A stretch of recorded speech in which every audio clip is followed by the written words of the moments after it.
एक फ्लैट की पहली मंजिल में श्वेता नाम की लड़की रहती थी और दूसरी मंजिल में अंकुर नाम का लड़का।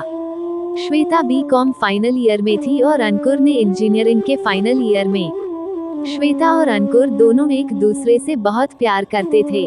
दोनों के परिवारों के बीच भी काफी अच्छा रिश्ता था। दोनों परिवार अक्सर एक दूसरे के घर आया जाया करते थे। हर सुख दुख में दोनों के परिवार हमेशा एक दूसरे के लिए खड़े होते। यही वजह थी कि श्वेता और अंकुर के रिश्ते भी काफी अच्छे थे, जो वक्त के साथ साथ प्यार में तब्दील हो गए। अंकुर अक्सर किसी भी चीज के बहाने श्वेता के घर आया करता, तो वहीं श्वेता भी अंकुर की भाभी से मिलने के बहाने उनके घर चले जाती थी। दोनों के प्यार का सिलसिला ऐसे ही चलता रहा। एक दिन श्वेता का बड़ा भाई अंकुर के घर से लौटते हुए सीढ़ियों से उतर रहा था, तभी अचानक उसे एक पेपर नीचे गिरा दिखा। उसने उसे उठा लिया, लेकिन जब श्वेता के भाई ने उस पेपर को खोला और उसमें जो लिखा था उसे पढ़ा तो उसके होश ही उड़ गए और वो गुस्से से लाल हो गया। घर आते ही सबसे पहले उसने श्वेता और अपने माँ पापा को बुलाया। माँ के हाथ में वो पेपर देते हुए उसने श्वेता को एक चांटा मारा। वो पेपर पढ़ जैसे उसके माँ पापा के भी होश उड़ गए।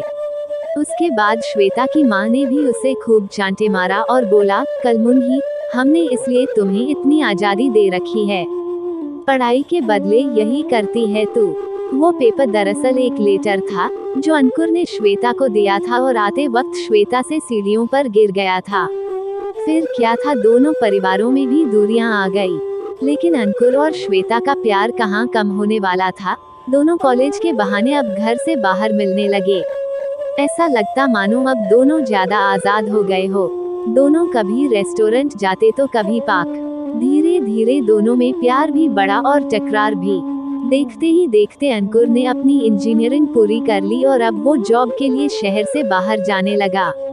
अंकुर के चले जाने के नाम से ही श्वेता बहुत अपसेट हो गई, लेकिन आखिरकार एक दिन अंकुर चला गया। अंकुर के जाने के बाद दोनों की बातें फोन पर ही अब हुआ करती।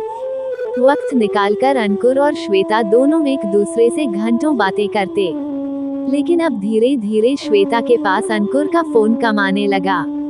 श्वेता फोन करती तो वो कभी रिसीव करके ये बोल देता कि मैं बिजी हूँ, तो कभी फोन रिसीव ही नहीं करता।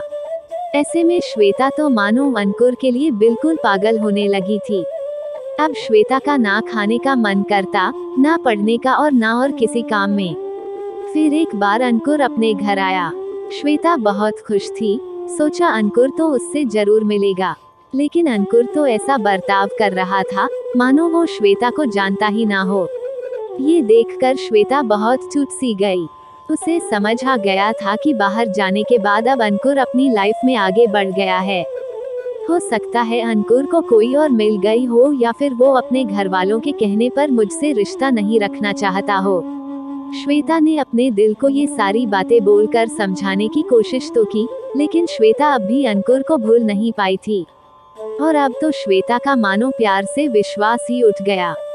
अब श्वेता भी बहुत अच्छी कंपनी में जॉब कर रही है, उसके पास सब कुछ है, लेकिन अक्सर रात को यही सोचती है कि सब मिला, बस एक तू ही नहीं मिला।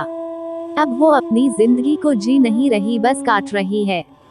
अगर ये वीडियो आपको अच्छी लगी है तो लाइक, कमेंट और सब्सक्राइब करें ऐसी वीडियो के लिए।